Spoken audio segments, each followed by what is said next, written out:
திறக்கப்பட்டதா இருந்தது.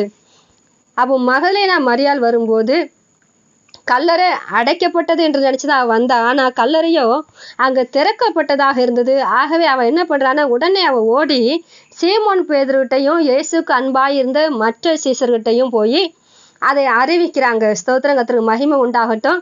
அவ பாருங்க, அவள் அடைக்கப்பட்டது என்று நினைச்சு வரும்போது அங்க திறக்கப்பட்ட ஒரு காரியத்தை காண்கிறாள். இன்னைக்கு கர்த்தர் நமக்கு அந்த வார்த்தையை தான் கொடுக்கிறார். அடைக்கப்பட்ட ஆயிற்று, அடைக்கப்பட்டு இருக்குது, யாராகிலும் திறக்க வேண்டும் அப்படின்னு நினைக்கிற உங்களுக்கு கர்த்தர் நிச்சயமாக இந்த வார்த்தையை கேட்கிறவங்களுக்கு கர்த்தர் திறந்த வாசலை வைத்திருக்கிறார். ஸ்தோத்திரம், கர்த்தருக்கு மகிமை உண்டாகட்டும். அடைக்கப்பட்டது என்று நினைச்சு வருகிற ஒரு காரியம், கல்லறை அப்படின்னாலே பாருங்க அது அடைக்கப்பட்டு தான் இருக்கும். யார் திறப்பாத, யாரால திறக்க முடியும், யார் அதை திறக்க விரும்புவா? கல்லறை அப்படிங்கும்போது அது அடைக்கப்பட்டதுதான். யாரு கல்லறையா இருக்கட்டும், அதை அடைச்ச அன்னையிலிருந்து என்றென்றும் அது பார்த்தீங்கன்னா அடைக்கப்பட்டதாக இருக்கும். ஒருவேளை அந்த சிலருடைய கல்லறை பார்த்தீங்கன்னா மண்ணுல வச்சிருப்பாங்க, கட்டியிருக்க மாட்டாங்க, அது அப்படியே அழிஞ்சு போயிடும். கட்டடம் அப்படின்னா கூட அதை யாரும் திறப்பதில்லை. அந்த கட்டடம் அப்படியே மூடினதாக இருக்கு. அந்த பிரேதத்தை வைக்கிற இடம் எப்படி இருக்குன்னா மூடப்பட்டதாகவே இருக்கும். ஆனா இயேசு கிறிஸ்துடைய கல்லறை மாத்திரம் திறக்கப்பட்டதாக இன்னைக்கு வரைக்கும் இருக்குதான். ஸ்தோத்திரம், கர்த்தருக்கு மகிமை உண்டாகட்டும். அதான் மனுஷனுக்கும் தேவனுக்கும் உள்ள வித்தியாசம். அதுபோல நம்முடைய வாழ்க்கையில இந்த வார்த்தை கேட்கிறவங்களுக்கு கூட உலகத்துக்கும் உங்களுக்கும் ஒரு வித்தியாசம் உண்டு. அநேகருடைய வாழ்க்கையில அடைக்கப்பட்ட சூழ்நிலை அடைக்கப்பட்டதாகவே இருக்கும். உலகத்துக்கு அப்படிதான் இருக்கும். எப்படி ஒரு கல்லறை அடைக்கப்பட்டதாக இருக்குதோ அதை எடுக்க யாரும் விருப்பப்படுவதில்லையோ, அது அவ்வளவு மோசமா இருக்குமோ திறந்தா, அது போல அநேகருடைய வாழ்க்கையில அநேக காரியங்கள் அடைக்கப்பட்டதா இருக்கும். சொல்லுவாங்க, தான் பல்ல குத்தி தானே நார வைக்கவா அப்படிம்பாங்க. அது போல சிலருடைய வாழ்க்கையை குறித்து பேசுவதோ, நடந்த காரியத்தை குறித்து பேசுவதோ ரொம்ப மோசமா இருக்கும். இதை கேட்டு என்னாக போகுது, அது தேவையில்லாத காரியம், விட்டுருங்கன்னு சொல்லத்தக்கதாக இருக்கும். ஆனா நம்முடைய வாழ்க்கையில தேவனுடைய வார்த்தையை வாயினால் உச்சரிக்கிறோடைய வாழ்க்கையில நடந்த சம்பவங்களை நாம் அறிவிப்பது நமக்கு மகிமையா இருக்கும். ஏன் அப்படின்னா, நடந்த சம்பவம் மகா மோசமா இருந்தாலும் இப்போது நடக்கிற சம்பவம், இனி நடக்க போகிற சம்பவம் நம்முடைய வாழ்க்கையில மகிமையா இருக்கிறபடினால பாருங்க, கேன்சர் வியாதி என்பது மோசமானதா இருந்தாலும் அது சுகமாயிட்டுன்னு சொல்ற சாட்சி எவ்வளவு மகிமையா இருக்குதோ, அது போல நம்முடைய வாழ்க்கையில இருக்கிற சூழ்நிலை இப்ப இருக்கிறது ரொம்ப மோசமா இருக்குது அப்படின்னா கூட இனி நடக்க போற காரியங்கள் மகிமையா இருக்கும். நீங்க அடைக்கப்பட்ட ஆயிற்று, இந்த காரியத்துல அற்புதம் நடக்காது அப்படின்னு நினைக்கிறத கர்த்தர் உங்களுக்கு திறந்த வாசலாகவே வைக்கிறார். சில காரியங்களை எனக்கு சொல்லவே பிடிக்கல, அவ்வளவு மோசமான சூழ்நிலை அப்படின்னு நீங்க சொல்ற காரியத்தை இனி அதை சொல்லியே தீரணும் அப்படின்னு நினைக்கிற அளவுக்கு கர்த்தர் மாற்றத்தை கொடுப்பார். ஸ்தோத்திரம், கர்த்தருக்கு மகிமை உண்டாகட்டும். எப்பவுமே மனுஷனும் தேவனும் ரெண்டு பேரும் ஈக்குவல்னு யாருமே சொல்ல முடியாது. மனுஷன் பார்த்தீங்கன்னா தேவ சாயல் தான், அதுக்காக தேவனுக்கு ஒப்பாக முடியாது. அது போலதான் மனுஷனுடைய சிந்தையும் தேவனுடைய சிந்தையும் ஒப்பாகவே முடியாது. மனுஷனுடைய சிந்தை வேற, தேவனுடைய சிந்தை வேற. மனுஷன் தன்னுடைய குறைவுள்ள அறிவினால எதை சிந்திச்சாலும் குறைவாகவே சிந்திப்பான். தன்னுடைய வாழ்க்கையை குறித்தா இருக்கட்டும், தன்னுடைய பிள்ளைகளுடைய காரியத்தை குறித்தா இருக்கட்டும், எதுவானாலும் மனுஷனுடைய சிந்தை ரொம்ப குறைவா இருக்கும். ஒரு வீட்டை கட்டுறவங்ககிட்ட கேளுங்க, வீட்டை கட்டும்போது எப்படி கட்ட தொடங்குனீங்க? அவங்க சொல்லுவாங்க, சின்னதா கட்டணும்னு நினைச்சேன், ரொம்ப சின்னதா கட்டணும்னு நினைச்சேன், ஆனா இப்ப பெருசா கட்டிட்டேன். ஏன்னா அவங்க சிந்தை சின்னது, தேவனோ அவர்களை குறித்து வைத்திருந்த திட்டம் பெருசு. ஆகவே இன்று பெரிதா கட்டிட்டேன். நீங்க அநேகர்கிட்ட பேசி பாருங்க, வீட்டை கட்டும்போது எப்படி கட்டினீங்க அப்படி கேட்டாலே போதும், நான் சின்னதா தான் கட்டணும்னு நினைச்சேன், இவ்வளவு பெருசா வரும் நினைக்கலையே அப்படிம்பாங்க. அது போலதான் உங்க வாழ்க்கையில நீங்க நினைக்கிறது சின்னதா இருக்கும், கர்த்தர் செய்ய போறது பெரிதா இருக்கும். மகதலேனா மரியாள் என்னதான் இயேசு கிறிஸ்து கூடயே இருந்தாலும், வார்த்தையை கேட்டுக்கொண்டிருந்தாலும் அவங்களுக்குள்ள விசுவாசத்தை பாருங்க. இந்த கல்லறை அடைக்கப்பட்டிருக்கும் அப்படின்னு தான் பார்க்க வராங்க, அது திறக்கப்பட்டிருக்கும். அவர் மரித்து 3 நாள் ஆயிட்டே, அவர் எப்படி அங்க இருக்க முடியும்? அவர் சொன்ன வார்த்தையை செய்கிறவர் அல்லவா, அவர் இருக்க அங்க கூடுமா? அது எப்படி இருக்க முடியும்? அவர் என்ன மனுஷனா? அவர் கல்லறைக்குள்ள இருப்பதற்கு அவர் சொன்னாரே, நான் 3ஆம் நாள்ல உயிர் தழுவேன் என்று சொல்லி. ஆகவே இங்க இருக்க வாய்ப்பு இல்லைன்னு அந்த அம்மா நினைக்கல பாருங்க. அது அடைக்கப்பட்டிருக்கும், தான் போய் திறக்கணும், அது கந்தவர்க்கம் போடணும், மறுபடியும் வச்சுட்டு வந்துடணும், இதுதான் அவங்களோட எண்ணம். அது மாதிரிதான் இன்னைக்கு நம்முடைய பிரச்சனையை பத்தி ஒருத்தர் கேட்டா அதை சொல்லுவோம், திரும்பியும் கண்ணீர் சிந்துவோம், திரும்பி அதுக்காக ஜெபிப்போம். இது வரைக்கும் அப்படி இருந்திருக்கலாம், ஆனா இனி அப்படி இருக்காது. ஸ்தோத்திரம், கர்த்தருக்கு மகிமை உண்டாகட்டும். உங்க சிந்தையை போல கர்த்தருடைய சிந்தை கிடையாது, உங்களுடைய என்னுடைய செய்கை போல கர்த்தருடைய செய்கையும் கிடையாது. எவ்வளவுதான் கேட்டாலும் நம்ம கேட்கறதுல குறை உள்ளவர்கள். அநேக நேரங்களில் கேட்போம், கருத்தா கேட்க மாட்டோம். பிரசங்கத்துக்காக ஜெபம் பண்ணுங்க அப்படின்னு சொன்னா ஏதோ 1-2 வார்த்தையை கேட்டுட்டு அதை வச்சு நம்ம கூடிய மட்டும் ஜெபிச்சு விட்டுருவோம். அதை ஆழமாக கருத்தாக கேட்க மாட்டோம். ஆனால் ஆழமாக எந்த ஒரு காரியத்தை செய்தாலும் அதில் நம்ம அதிக பலனை பெற முடியும்.